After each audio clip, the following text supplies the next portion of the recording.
Thank you. So welcome to the information session for Advancing Black Arts in Pittsburgh 2026. My name is Talia Allen. I am a program associate for arts and culture here at the Pittsburgh Foundation. Today you will hear from Katie Potts and Nicole Henninger and some other people. So I just want to give everyone a chance to introduce themselves. I'm going to come off mute, say hello. Hi, everyone. My name is Katie Potts. I am the program assistant or one of the program assistants at the Pittsburgh Foundation. So I work with Talia and Nicole in the arts and culture grant making portfolio. And I also assist our economic mobility grant making portfolio. My pronouns are she, her. I am a white millennial woman with long brown hair. I'm wearing a white blouse with some blue flowers, and my background is blurred. Thank you, Katie. And I forgot to say, I am Talia. I am a brown-skinned Black woman with locks, and my hair is in two ponytails. I am wearing a Black dress. My background is blurred. And yes, welcome, Nicole. Hey everyone, I'm Nicole. I'm Program Officer for Arts and Culture at the Pittsburgh Foundation. I am a white woman with brownish tie-back hair, some green-blue dangly earrings, and a white and gray striped scarf over my shoulders. I'm happy to be here with y'all today.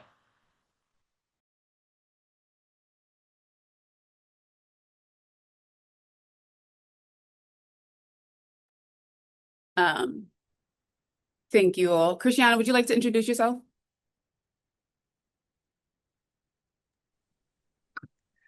Hi, everyone.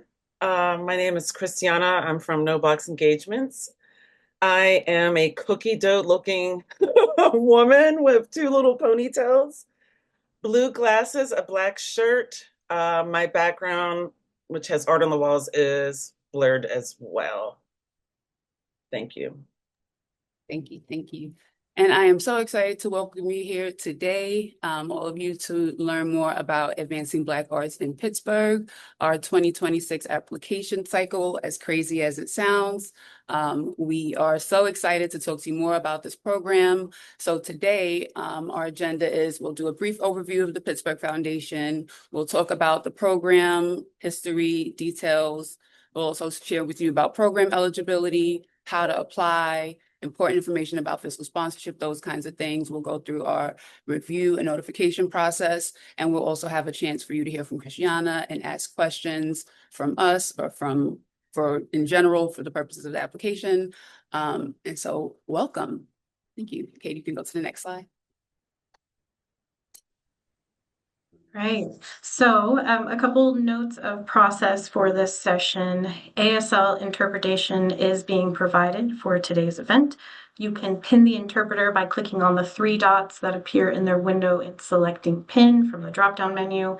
Captioning is available as well for today's event. If you would like to enable the caption feed, use the close caption button at the bottom of the desktop app or in the settings section on mobile devices.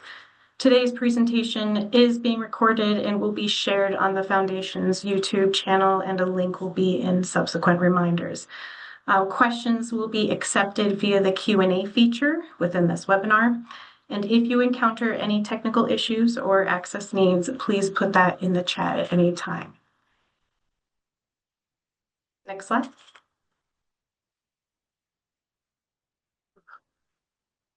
All right, so a little bit about the program and its funders. The Pittsburgh Foundation started in 1945 with a mission to improve the quality of life of people in the Pittsburgh region by evaluating and addressing community issues, promoting responsible philanthropy, and connecting donors to the critical needs of the community.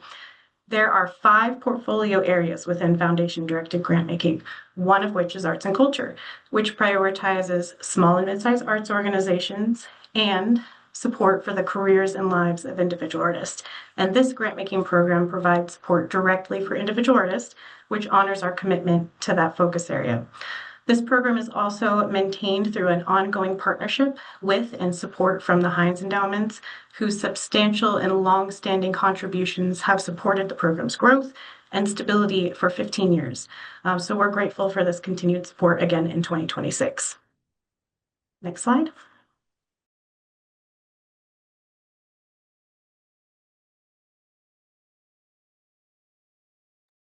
Thank you.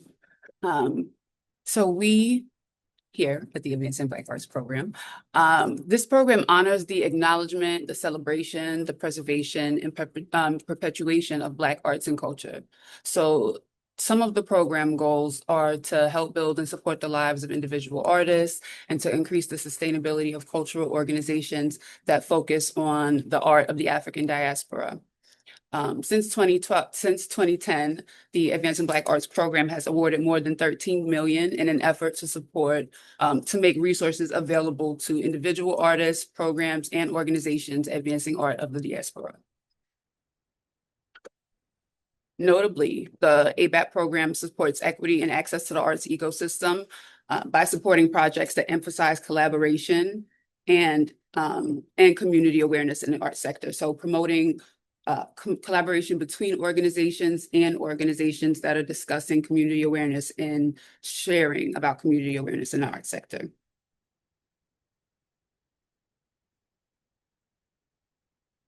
This program also prioritizes artistic practice, holistic wellness, and artistic contribution, recognizing these as values that contribute to the arts ecosystem and the overall economic health of the region.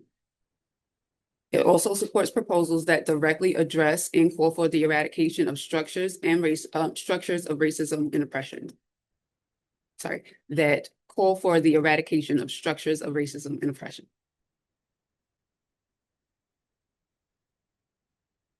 You can go to the next slide. So looking at grant making over the last couple of years, the Advancing Black Arts Program has awarded $1.12 million in the 2025 cycle and $1.24 million in the 2024 cycle. That was $920,000 in grants to those in project support grants to to individual artists, and $200,000 to small arts organizations. In the 2024 cycle, there was $933,000 given in project support grants to 20 individual artists and projects, and $300,000 given in 3 grants in operating support to organizations. Some important things to note about the program over the last couple of years is that out of 142 applications received in the 2025 cycle, roughly 120 were declined. So there is a decline rate of 85%. In the previous year, there was a decline rate of 77%. So we highlight this to emphasize the competitiveness of the program, but also the program growth over the years. We see an increase in applications from 105 to 142 applications. And we also noticed that there was an increase in first-time grantees from 2024 to 2025. So the program is changing and it is growing, but it does remain competitive. And so we want everyone who's applying to take their time and to consider and to take advantage of all of the resources that are available as you participate in the process. You can go to the next slide.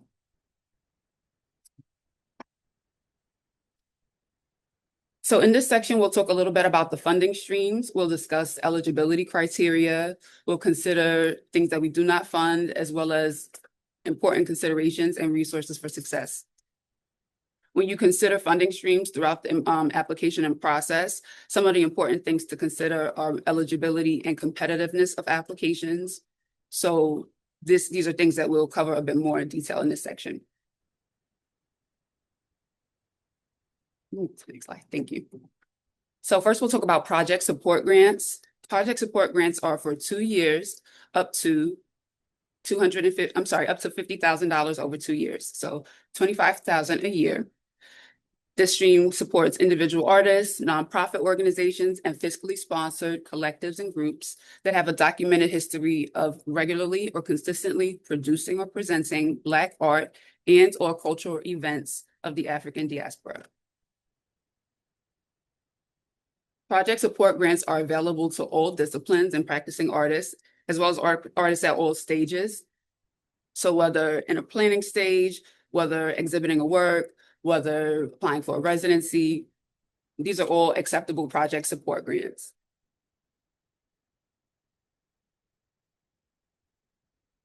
Can you go to the next slide?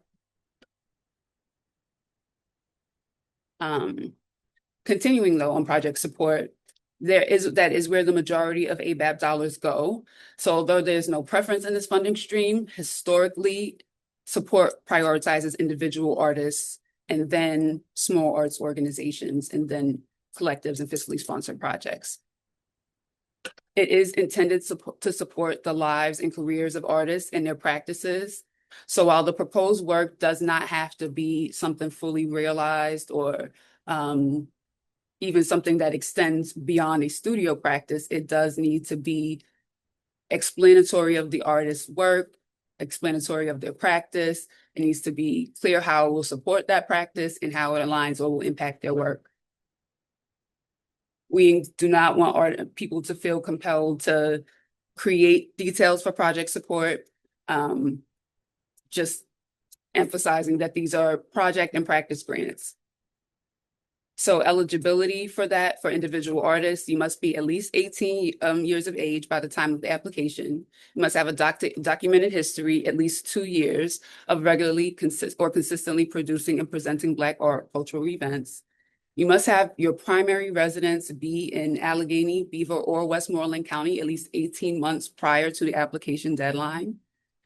And you may only apply for one stream of funding. Any previous applicants of this program must wait at least 12 months from the submitted application, from their submitted final report to be eligible to apply. And we want to emphasize here that applications that don't meet eligibility requirements will be withdrawn from the application process. You can go to the next slide. So continuing with project support eligibility, just to discuss for organizations that are applying, any 501c3s or fiscally sponsored projects must have at least 3 years of producing Black art or cultural events. If utilizing a fiscal sponsor, so this would apply to fiscally sponsored projects, collectives, any newer stage projects, please confirm that the organization is eligible using that fiscal sponsor or that the fiscal sponsor meets the foundation's requirements, which can be found on our website. You must also be located in Allegheny, Beaver, or Westmoreland counties.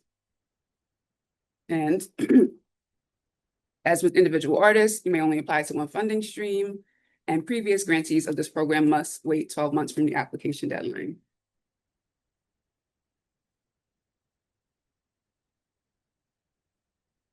So to go a little bit more into detail about what is a competitive application or a competitive project support application, those should clearly align to program goals and criteria. They should clearly articulate feasibility and impact of the project in the local and regional context. So how does the project impact Pittsburgh? How does it work within the Pittsburgh ecosystem? It should also demonstrate a practice that's connected to advancing the art of the African diaspora. In previous cycles, some applicants have been successful by reviewing funded projects, providing a narrative with their budget to go with their, providing a budget narrative along with their budget in their application, or attending one or more pre-application assistance sessions. Oh, sorry, can you go back, Katie? So this slide to the image to the left is just to show the breakdown of artistic disciplines. While open to artists of all discipline, we find most commonly that project support applicants are multidisciplinary.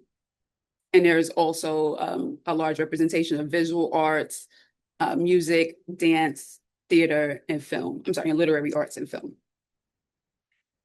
So please apply from all backgrounds, but just know some of the program practices and history. Okay, thank you, Katie. So to briefly discuss general operating support eligibility, general operating support. So general operating support provides grants to nonprofit organizations that have a history of consistent annual programming that is also at least 3 years. Grantees must show reasonable attendance and accessibility to a broad and diverse public audience as a part of operating support requests. Those should also demonstrate both programmatic and operating goals for the grant period, the entire grant period. General operating grant support applicants are not eligible for other funding streams. In order to be eligible for operating support, organizations must have been an operating 501c3 for at least 2 years. You must not be a current grantee receiving operating support through the Pittsburgh Foundation's foundation-directed grant making. You must have a mission and core programs consistent with the guidelines of the program and be able to report on results achieved. Organizations must also have an executive director or equivalent staff person in a leadership role and must have an audit or similar financial documents completed within the last 2 years, if applicable. So you will want to check the guidelines for more specific details about budget size and requirements for operating support grantees to check for eligibility.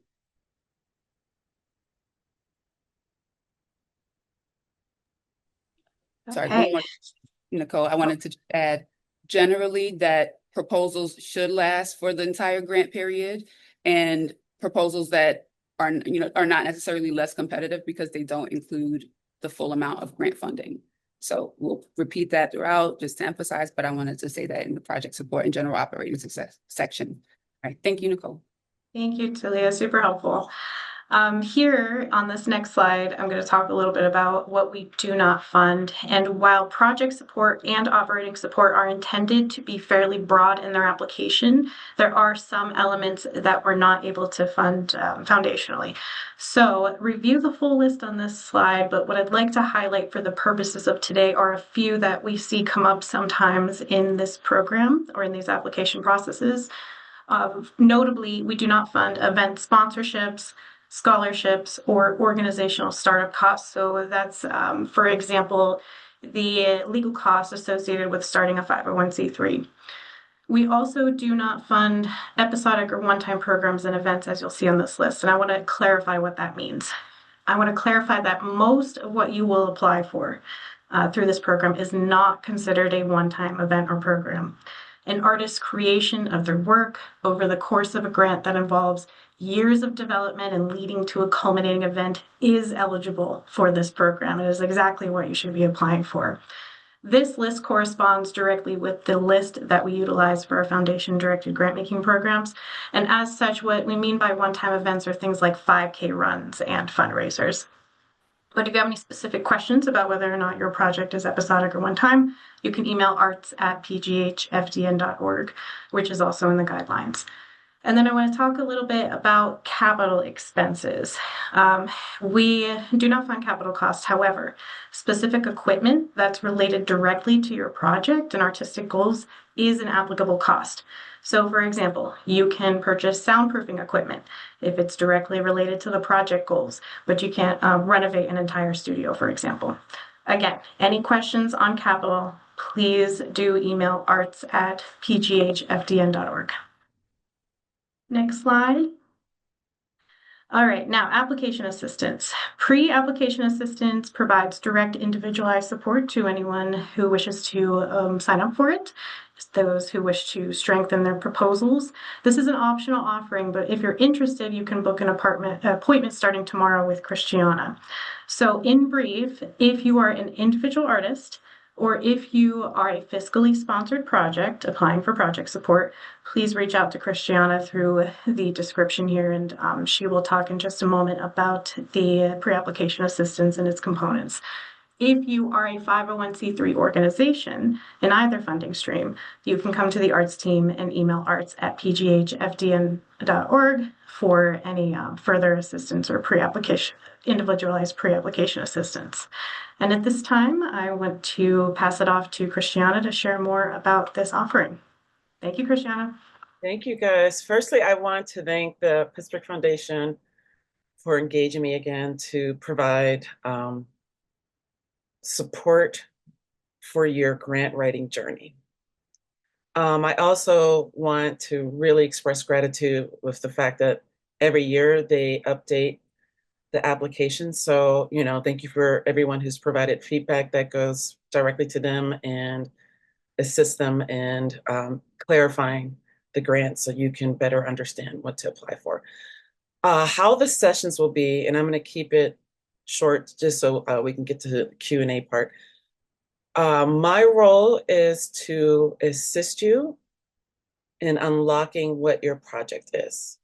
This is a co-learning experience. You know the most about your project, but my role will be to help you get out of your way, believe in the fact that you deserve abundance, write an incredible grant, not just for this opportunity, but for any other opportunity. And that's where I'd like to invite you to sign up for the newsletter that the Pittsburgh Foundation puts out. You know the most about your project, and so I will be assisting you by asking you questions to deepen how to share that wonderful project that you have in mind, the vision, to people who are going to be strangers. Panelists will not know who you are, so that's going to be a lot of our work. In addition, I have engaged Henya again this year, so she will be working with you specifically on your budget narrative and your budget. She couldn't join us today because she's traveling, but when you go to the website, you will see an email where you can reach out to her and schedule your own separate time with her. So I'm just going to say it like that, and thank you. And I look forward to meeting everybody and hearing about your amazing projects.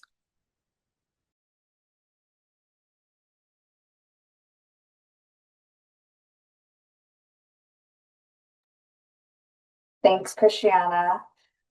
So again, my name is Katie Potts, she, her pronouns. I am going to talk to you all today about the how to apply of it all. Very exciting stuff. So some of you may be familiar with our online grant portal and have applied for various Pittsburgh Foundation grant making programs in the past, but for those of you who are new or continue to apply, we'll just go over some brief basics. I'll be throwing out a lot of information, and we do not in any way expect you to remember it all. We will be sharing this recording with you all, and sharing it even for those who were not able to attend. And we also have some instructions on the Advancing Black Arts in Pittsburgh webpage that will help you navigate how to apply as well. So when you log into the online grant portal, you will see just a login page where you enter in your email address and password if you already have an account. If you're a new user, you will create a new account and it will go through and prompt you on entering in some information that we need for your account. If you are not sure if you have an account already created, we recommend that you do not create a new one. We recommend you reach out to us at arts@pghfdn.org, and we can verify if you or your organization already has an account created. If you create an account but you forgot your password, which is very common for me, you can click forgot your password and it will go through a password, take you through a password reset.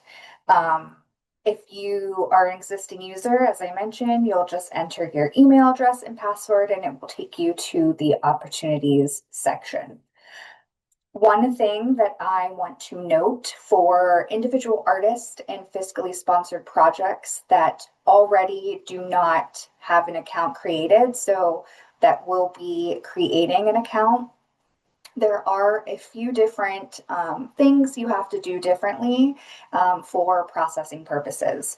Our grant making system is not set up entirely for individual artists, and you will see that when you go through creating your organization profile, because it uses the word organization a lot.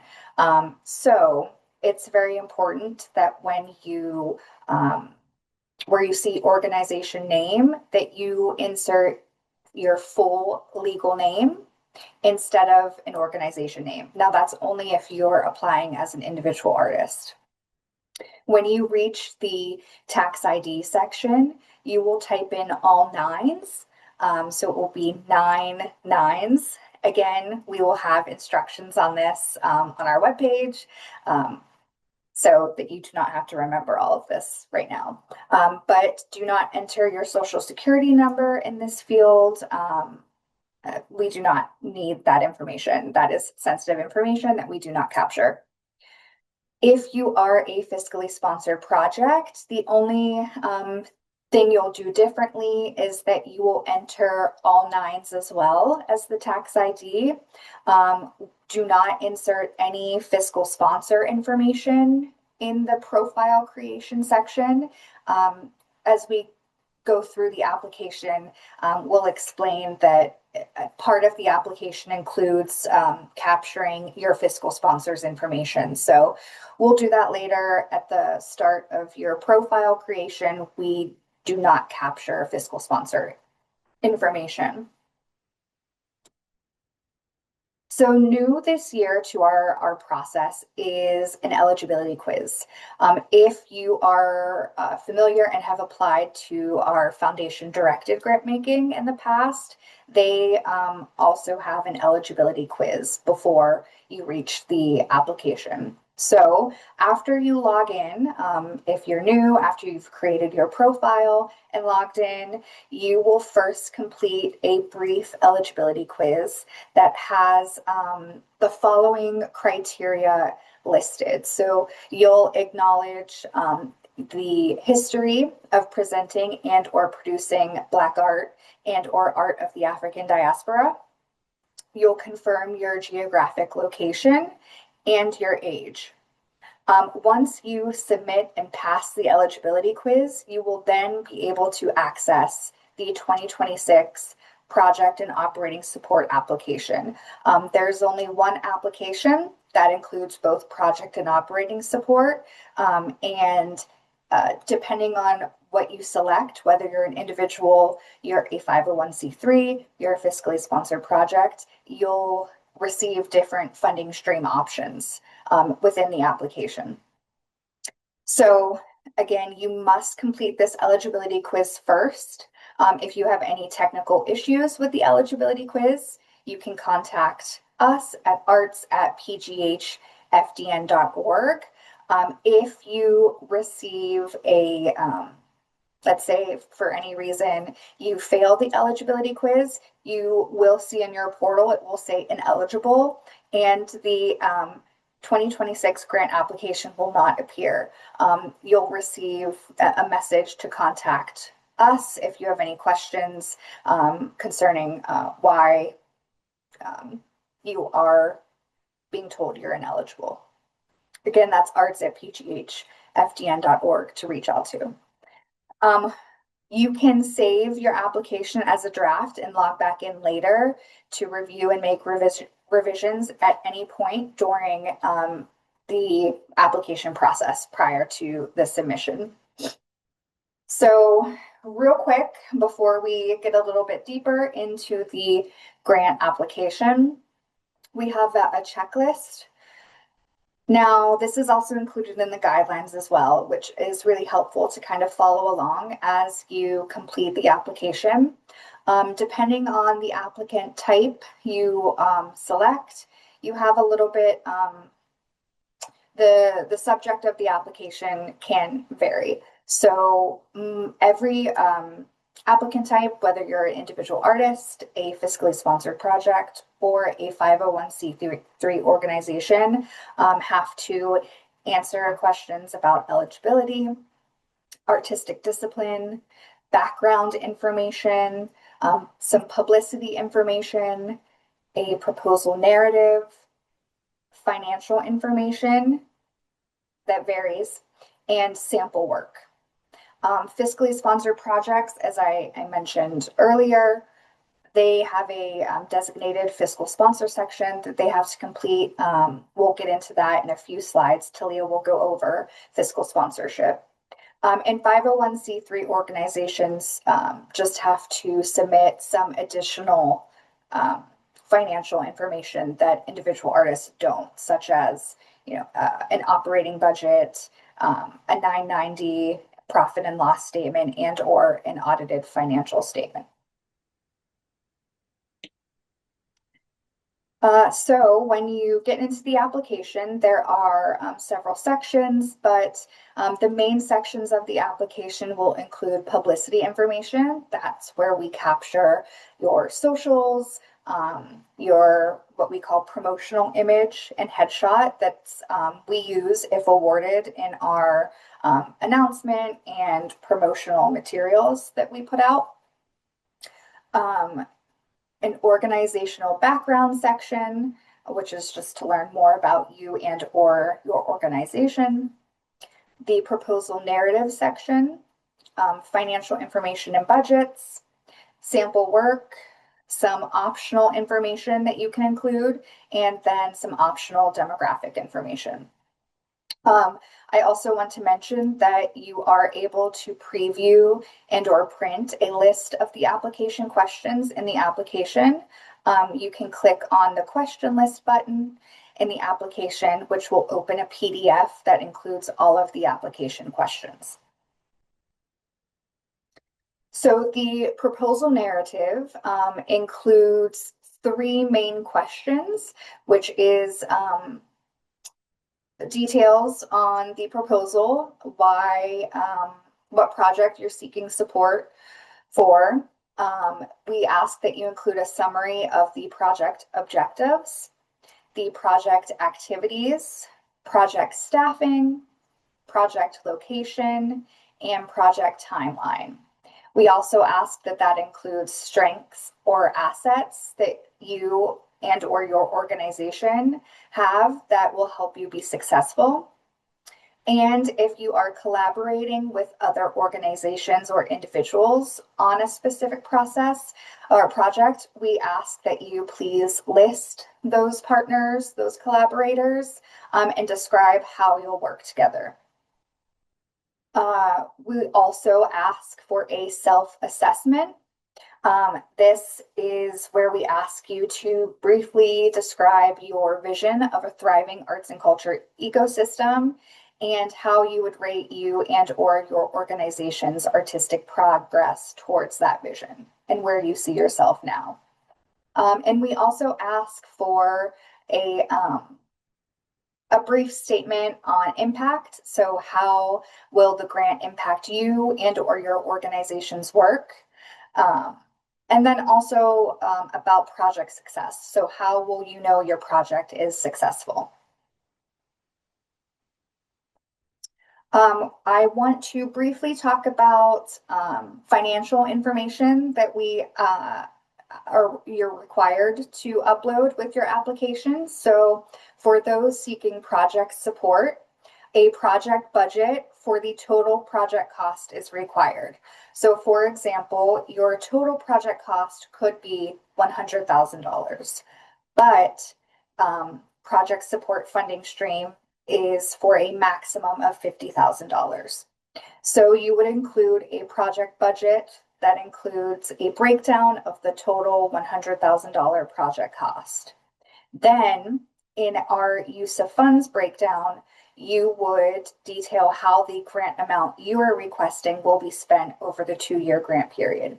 So the total project, you'll submit a budget of, for example, $100,000, and then in the use of funds breakdown, you'll include a breakdown of the $50,000 you're requesting. Usually, so it will be $25,000 per year. So there's a column for year 1, a column for year 2 that should total, each column should total $25,000 for a total of $50,000. Again, we don't expect you to memorize all of this, remember all of this today. If you have any questions on the budgeting, financials, Christiana mentioned that that's available in pre-application assistance, but also you can contact arts@pghftn.org for any more like technical questions. For general operating support requests, an operating budget is required, and then also this use of funds breakdown is required as well. And then I'll pass it back to Talia to go over fiscal sponsorship requirements. Thank you, Katie. So fiscal sponsorship is one of our areas that tends to be a little more challenging. So please do jot down any questions that you have for our question and answer section. But fiscal sponsorship describes an arrangement where a tax-exempt organization, usually a charity, accepts a contribution for the purposes of a project that is spearheaded by someone outside of the charity, but that furthers the sponsor's own charitable purposes. So for the ABAP process, fiscal sponsors and their sponsored projects should have an established relationship. You must include a copy of a fully executed fiscal sponsorship agreement letter. That should have, by fully executed, we mean signed by both parties, dated. The parties listed are currently at the organization. Everything is correct. It should also specify any administrative fees to be assessed by the sponsor organization in the budget or in the agreement letter. The fiscally sponsored projects are not eligible for operating support. Fiscal sponsor organizations must have a 501c3 status and must have an operating history of at least 5 years. So while you only need 2 years of operating support of operation to be an operating support grantee or applicant, you need at least 5 years to be a fiscal sponsor. You must be current with all federal, state and federal reporting requirements, such as the filing of a 990. And you must have the capacity to exercise expenditures responsibly and complete all tracking according to generally accepted accounting principles. So this is to ensure that the grant is used for the purposes it's intended for IRS taxes and tax reporting purposes. Okay, you can go to the next slide.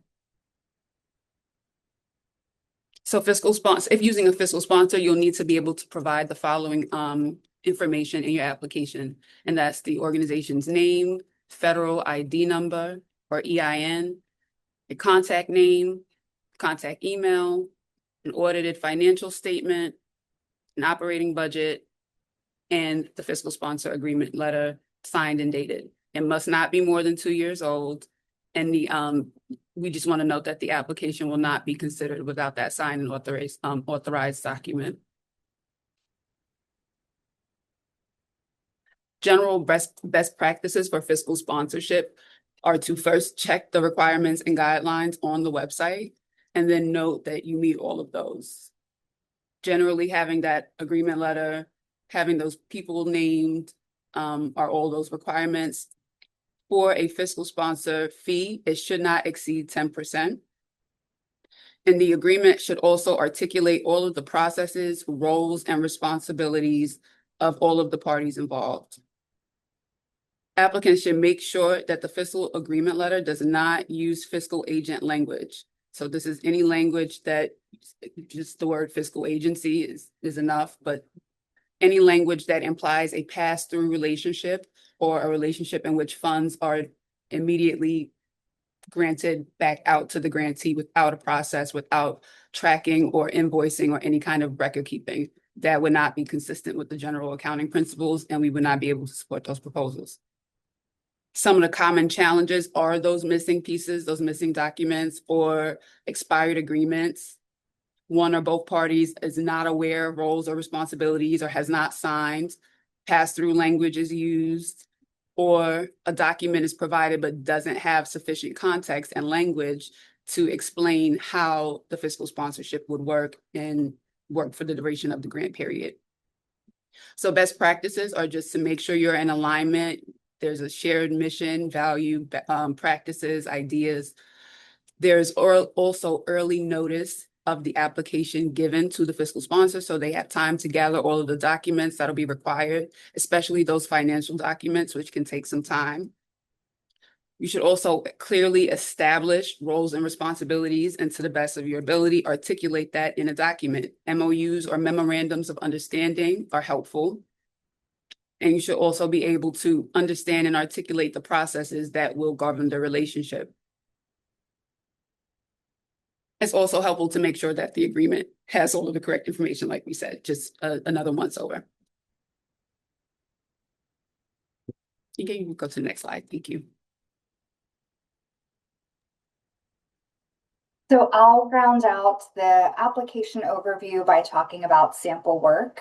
The first thing I want to mention is sample work is required as part of the application and holds considerable weight in the consideration process by the panel. To that end, we recommend that you use the highest quality possible and present your strongest artistic achievements to date. We want you to make sure you check your links and uploads prior to submitting your application. Any and all links must be stable and active through the grant review period. If a panelist reaches out to us saying, hey, my access was denied, or I have to request access, or I need a password, we will not be reaching out. Unfortunately, they just won't be able to review that piece. So it's very important that you make sure links are stable and active, are accessible without a password. If you do require password protection, please make sure you include that password in the description text box as part of the application. Please label all work samples properly. And again, no additional edits will be made after the grant deadline. Grant reviewers will review a maximum of 10 pages of written work, or 15 images, or a 5-minute video or audio selection. Submissions over those limits will be viewed at the grant reviewer's discretion. So we highly recommend you to indicate which work samples are what we would call your primary work samples by using the text box description to ensure that grant reviewers are reviewing what you would note as your primary work samples. So the 2026 application deadline is on June 24th, 2026 by 5 p.m. That's very crucial, the by 5 p.m. We recommend, again, we'll go over some tips, but we recommend starting as early as possible and submitting as early as possible because we have a lot of people trying to submit close to that 5 p.m. deadline, and technology sometimes can be pretty unreliable and you never know what will happen. If you catch an error, send an email before midnight. We expect to receive a large volume of requests for assistance. So any questions received on the application due date may not be answered in that moment. Submission of an application does not imply a guarantee of funding. And again, any questions, you can contact arts@pghfdn.org.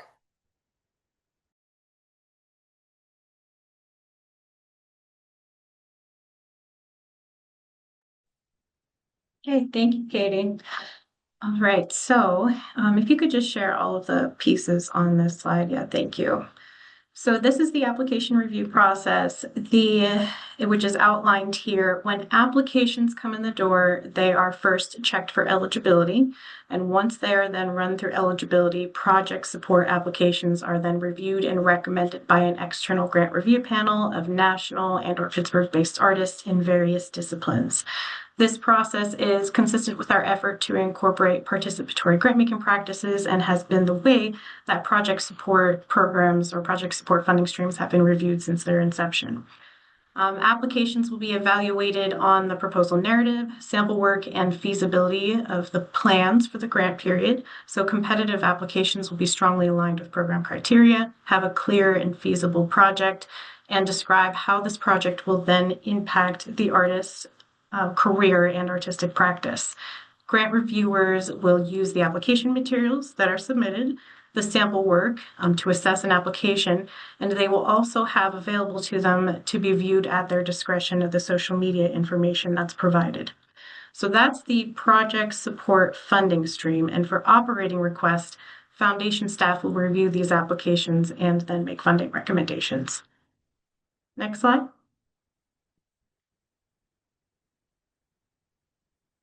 And notifications. So all applicants will be notified on their status by November 30th of this year. So keep that in mind when crafting your narrative in your proposal, because activities should not begin prior to January 1st, 2027, to give some time for the grant agreement processing and such, if recommended and then approved for a grant. It will be for that 2-year time period starting January 1st, 27. So within that time period, grantees will go through an interim and then final reporting process.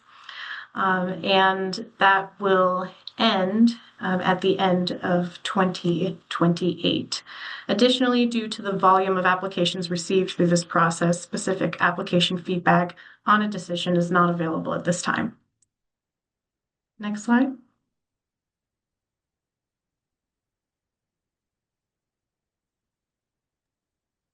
So thank you, Nicole. Just to reiterate some tips for success, because that is the broad ABAP program and process and what you can expect. And so we just want you to be able to take away from this how the process works and how you can be successful in it.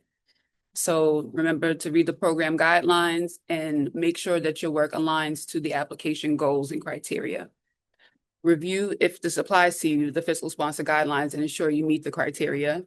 Review the profile creation instructions to ensure you're setting up your profile correctly, because we often have issues of profiles where someone is an individual artist as showing up as a different thing, and that can cause issues on the back end. So please make sure that you are setting up the correct profile. And then as you get into your application, tell us how you're going to execute the proposed work, the proposed scope of work. Demonstrate that you have the skills, the experience, the relationships, the know-how, the energy to do what you've described. Upload all requested financial documents. So your 990, profit and loss, audit, whatever is applicable. These are pieces that have often stopped applications from being considered. Share the best work sample and background materials related to your project. Tell the story of the proposed work and its impact. You will, if you choose to do pre-application assistance, you will have the opportunity to think more about this. But if you don't, either way, be considerate about the work samples and materials that help the reviewer understand your proposal and what you're seeking to accomplish. Review the application to make sure it's complete prior to submitting. We have had to withdraw applications due to missing components. And take advantage of the offerings through the foundation. So pre-application assistance, one-on-one time with staff, available resources on the website, also looking at past funded proposals, reviewing the info session again if need be, asking for help, however you need it.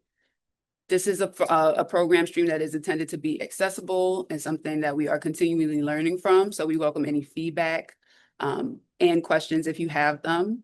But these are some of our suggestions for how to be successful. Okay, you can go to the next slide. Oh, also start as early as possible. As Katie mentioned, applications being submitted on the day of are going to run, likely to run into some technical challenges, and not submitting the application on time is not something that we can support with.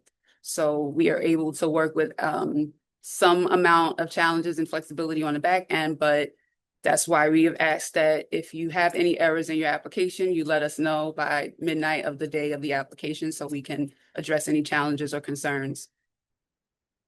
As far as the grant timeline, this is the application cycle. We are at May 20th. So tomorrow you'll be able to begin signing up for pre-application assistance with Christiana Dolores. We are our application timeline is from now until December, early December. You will Receive application support and assistance from now until June 22nd. Application submission is by June 24th at 5 p.m. That is the deadline. And then the application review period is from July to September. So that is when the grant reviewers will engage with the materials and be able to learn about your proposals, and decisions will be made and you will be notified by November 30th, 2026. So again, proposals should not begin before January 2027. And I believe that is it. So if there are any questions, many of them have been answered in the chat.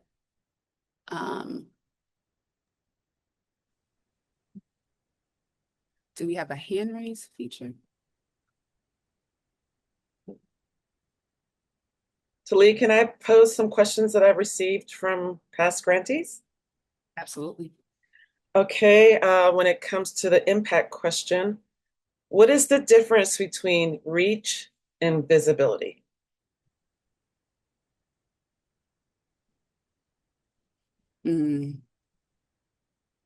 So I would say reach can refer to who is being engaged, who is, maybe having an experience related to it, as opposed related to the project, as opposed to visibility, maybe how many clicks, how many eyes are on it.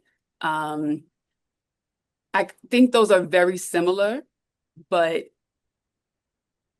I think you're explaining it. They have two different they types diverge. of impacts, which is why they're in Yes. impact. Okay, next question, if I may, unless there's someone else. I would just ask if Nicole or Katie you wanted to offer anything around reach and visibility. No, that's great. I would also add that visibility can relate to the artist's ability to increase their visibility and profile through the actions of the project proposed. Thank you. When it comes to the budget, can you explain in-kind contributions and how they should be listed in the budget?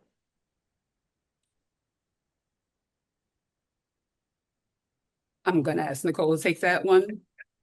However, I want to make sure we hear from Ms. Gale as well, because we have a hand in the audience. So, Yep, I got it. Sorry, I was responding to one of the chat questions for the Q&As. So the question is around in-kind and how it is reflected in the budget. It can be reflected in the so in both the revenues and then also the expenses. So if you're including in-kind as a support, as like a resource that you're using within the revenues, then it would equal the amount of some kind of expenses at the bottom. Let's say it's rental space or equipment or something like this within the expenses component, such that each are equal. Thank you.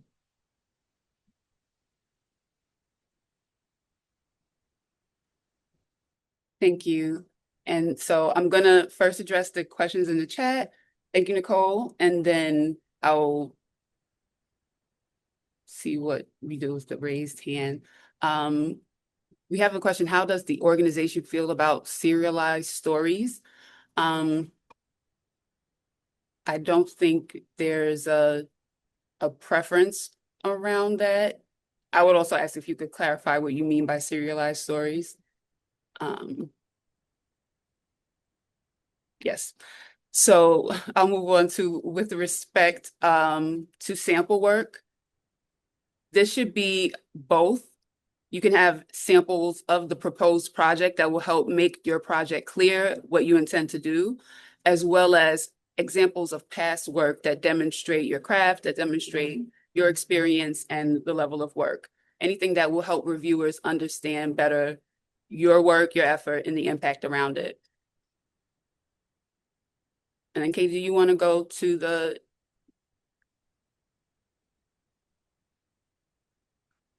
question of serialized numbers? I saw a response there.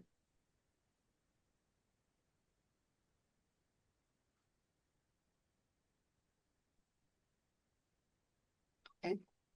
I'll go on to: would a request for a specific cohort of the organization be applicable for this grant?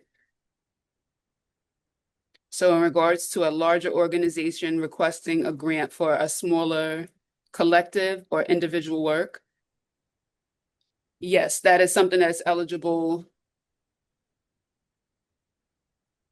for a project support grant in this program.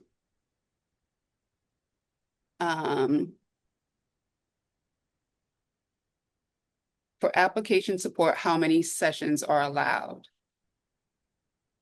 I was just about to type an answer. It being first come, first serve, it depends on how many slots are available. Last year, I had several applicants pre-book by the week. So they were already setting up how many times. And I will like to reiterate that having multiple meetings really helps with your application because you continue to get reviews, and Henya and I continue to meet to make sure there is cohesion and consistency between the budget and your grant proposal. We discussed potentially later sessions being for returning applicants. Will that be the case? Should people? Thank you. I was about to say that. I think the last week will be for returning. I'm gonna use the last week to really review people's applications, those who, have asked for it. I will not be doing any new applicants that week. So if you want to book a session, you should plan to book earlier if it's going to be your first or potentially only session. You should Yes. definitely plan to book in the earlier times. Okay.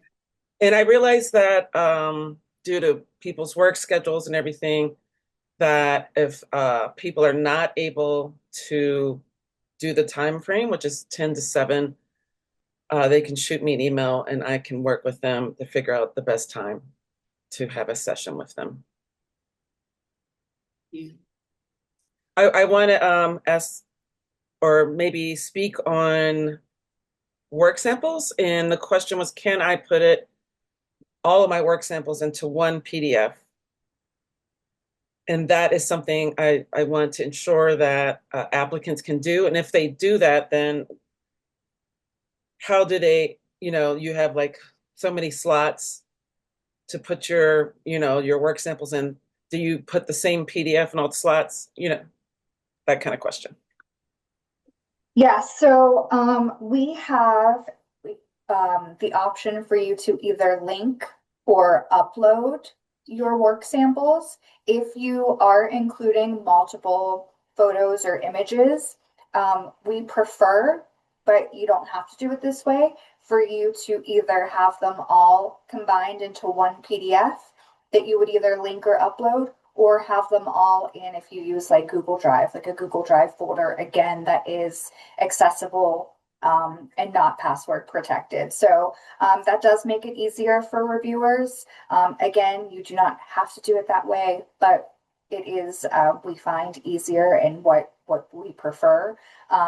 We do have some, I'm going to get technical terms completely wrong here, file size limitations on our links and uploads, specifically our uploads. So if you ever find that you're getting an error that the file size is too large for what we have allotted, please reach out. Again, arts@pghfdn.org. We can work with some of our tech support and work with you in order to get it attached to the application so that you have your sample work included. I hope that answers the question. And I think file size is important. When it comes to your work samples, you need to really ensure that it's going to look great. Are you guys, when the panelists are reviewing the applications, are they doing this at home or are they together and looking at it on a screen? Can you guys let us know how the work samples are viewed, if that's... Yes, so panelists meet independently to conduct their reviews, and then we meet together as a group virtually. So panelists could be reviewing materials completely different ways. But so they may have larger screens that they're using, but some people may just be using a laptop. In some cases, maybe a phone, an iPad, something smaller. So yes, it can vary, but they're all reviewed independently on their own time. I would add that in the deliberations, we also share sample work as necessary toward the process. So it is both viewable independently and as a group together during the discussions. And how important is it for artists to have a website? Is that part of the review process? Several artists may not have websites. So is it something that you think is important, or is there some other way? It's a really good question. Sample work is the main component that needs to be reviewed in addition to the narrative and the budget by the panelists. There is a section for social media and for an artist's website that is it is optional. Not everyone has an Instagram, not everyone has a website. That's understood. And the panelists can review that at their discretion, but their primary focus in assessing an application is on the narrative, the sample work, and the budget. I hope that's helpful, but essentially, we also connect with our panelists ahead of time during an orientation to discuss these components and say, this is what we're focusing on, and you may have access to these other pieces, and you can review those at your discretion. Thanks.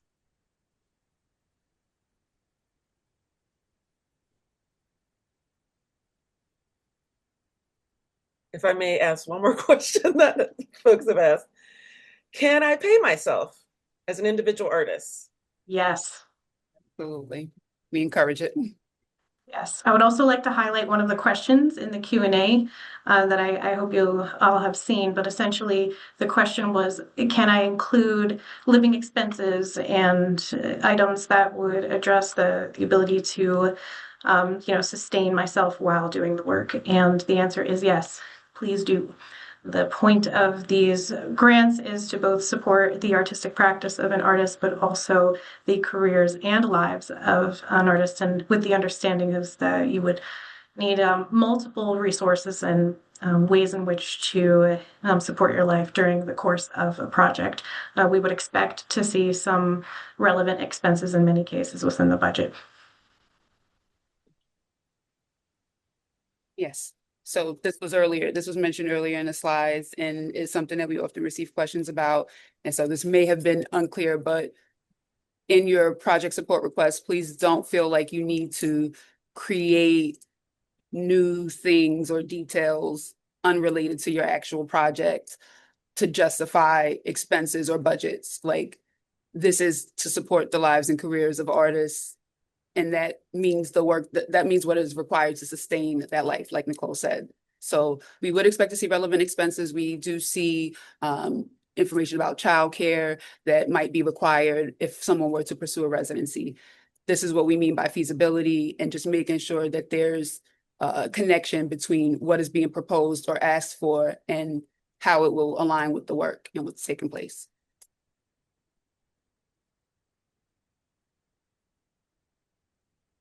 You have a raised hand. I don't actually want to do that. You can see it. Are you able to, Ms. Austin, put your question in the chat?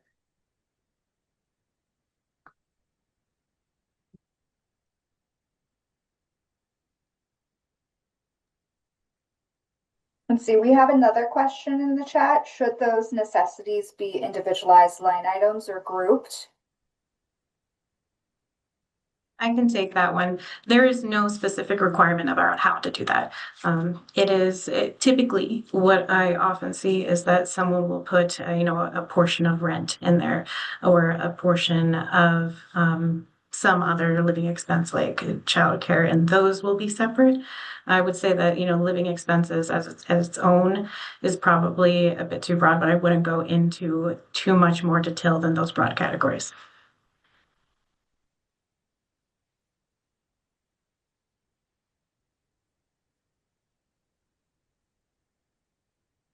Another question, can an organization apply to bring in an artist who is not from the region for a residency and or an exhibition here? So that's a great question. Absolutely.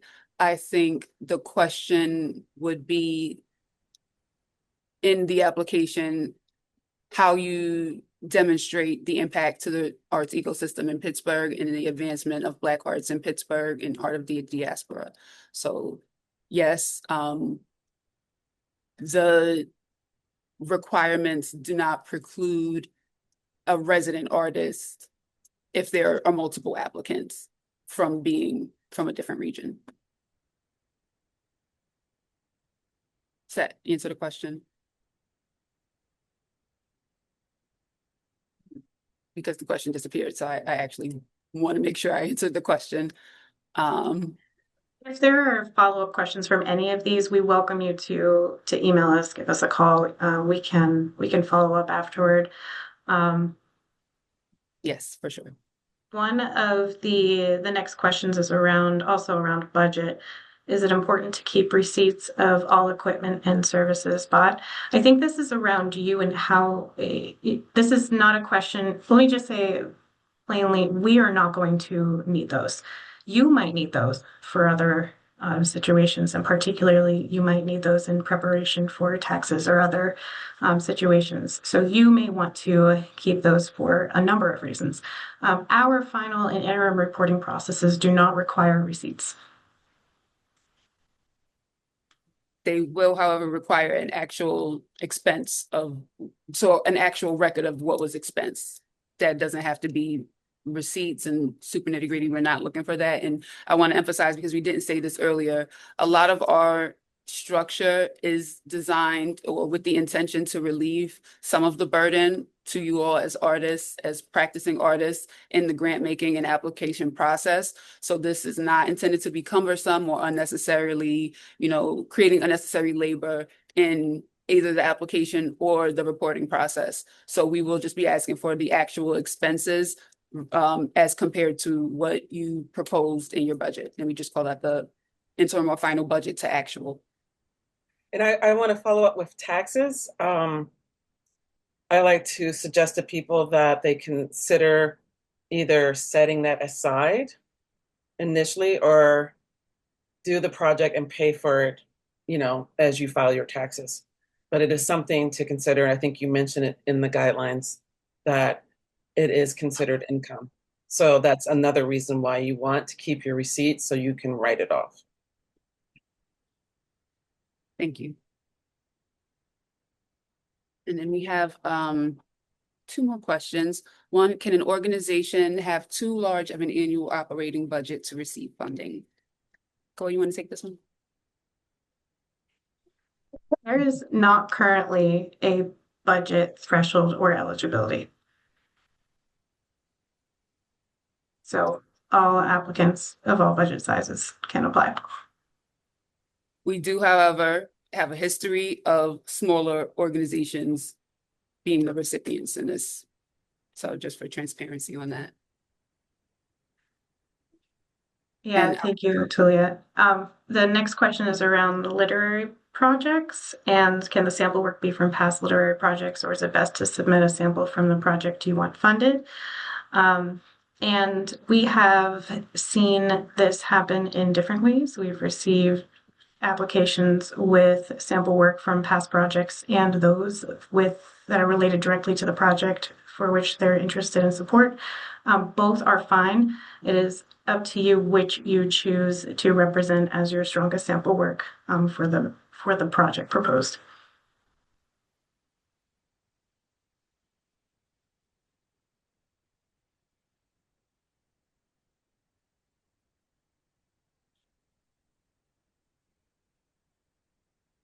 then is it limited how much of a grant would be appropriate for equipment and artist space upgrades?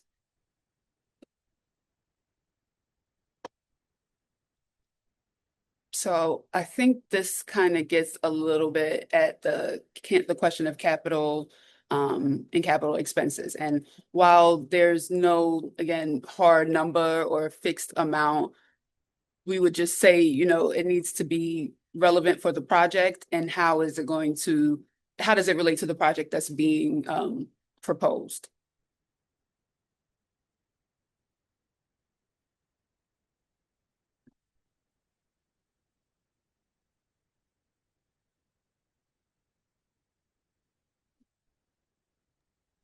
These are really great questions this time.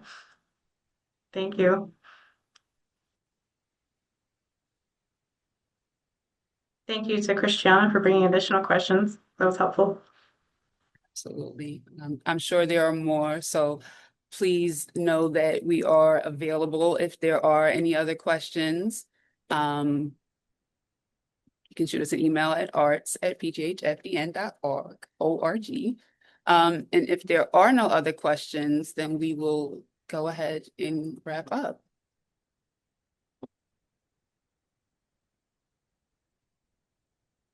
So thank you, Kaylee, for being here. Thank you, Christiana. Thank you all, Nicole and Katie, of course.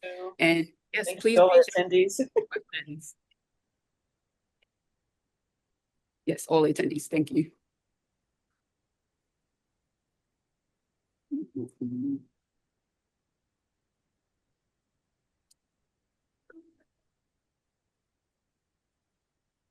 Oh, there's one last question. Oh. I think it's because it's about fiscal sponsorship. Yes. Okay. You know, Tilly, I'm going to drop the fiscal sponsor guidelines in the chat here because I think that'll be helpful. Yes. Thank you for the question.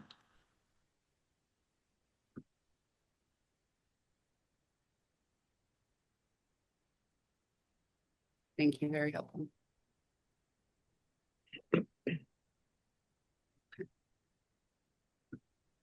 All right. Thank you all. Good afternoon.